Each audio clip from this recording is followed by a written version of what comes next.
Well, I think the number one thing that we need to focus on at this point in the season is, our quality of play, and that really starts with the discipline that, every player has to make the right choices and decisions relative to what he has to do his job and, playing winning football. I think, obviously the challenges that we have, in front of us, starting with Texas A&M, who is a top 25 team, playing on the road.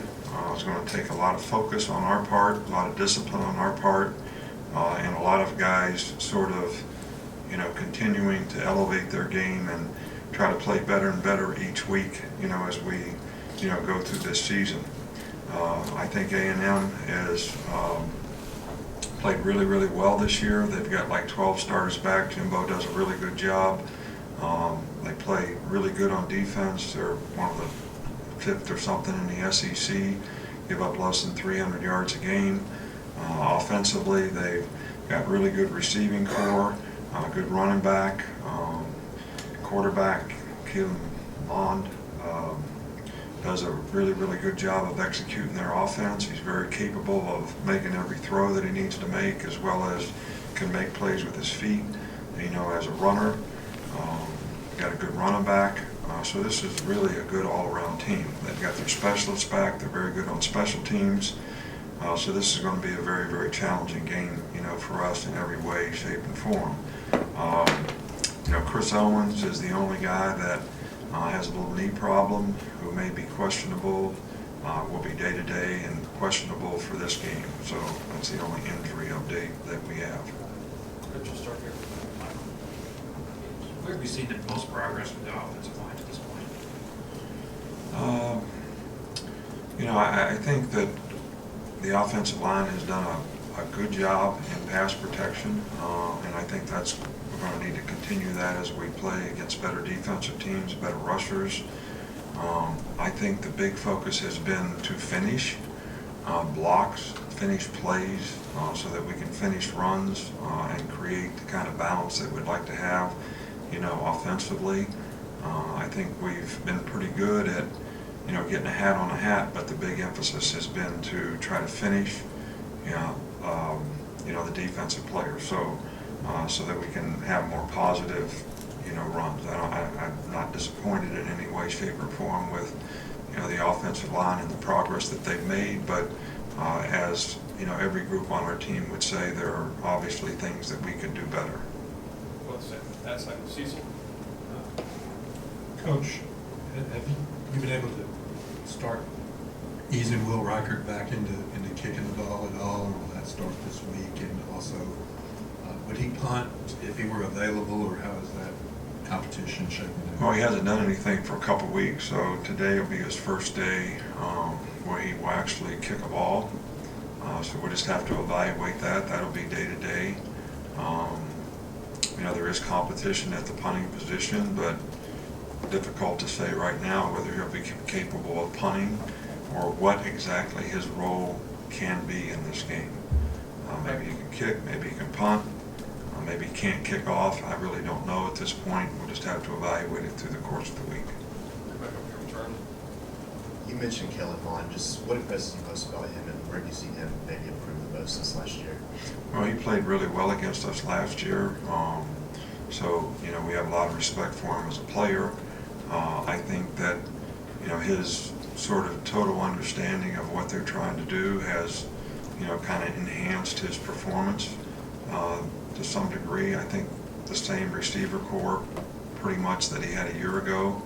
I think those guys work well together, and, they've been able to have really good balance, on their offense in terms of run pass. And the quarterback runs, although they're sometimes limited, but actually hurt us last year in the game, is something that you always got to be concerned about with him at quarterback.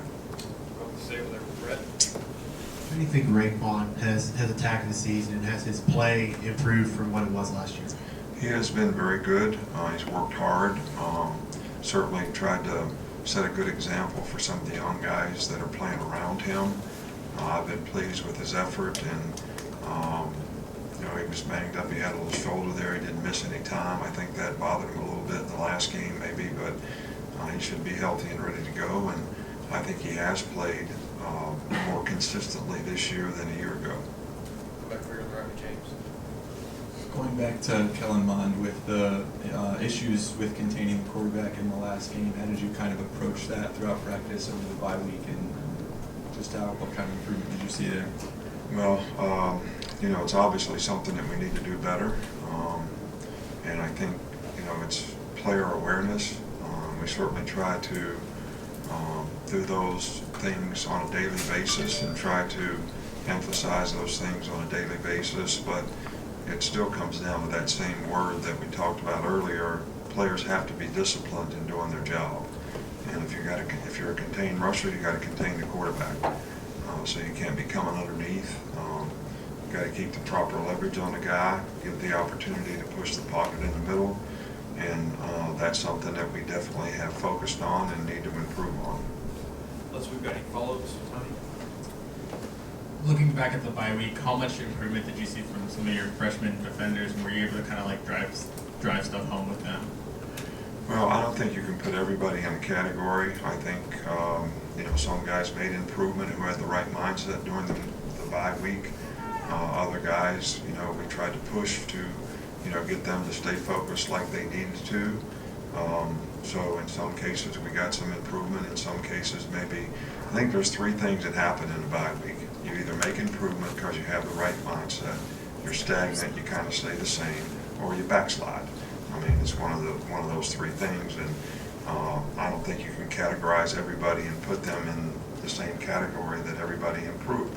I think some guys that had the right mindset improved, and some guys probably didn't get out of it what they could have. We got a follow-up from James.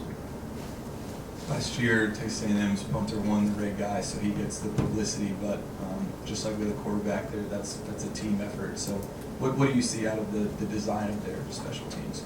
Well, they're good on special teams. They're very well coached. They've got good team speed. Their specialists are both very experienced and very, very good. So it's going to be a challenge for us to, that sometimes when you have a really good punter, it creates opportunities for you too. So if we get opportunities, we've got to be able to take advantage of them because we executed well. I think, kickoff-wise, there's only been 3 returns all year long because they kick the ball in the end zone every time. So, if we get an opportunity on that, we got to be ready to take advantage of it. And I think that's pretty much the case in all phases, of the game. And obviously, we need our specialists to perform well in the game so that we have an opportunity to try to control the vertical field position based on, how our specialists and how our teams perform. All right, that's all we got. All right, thank you.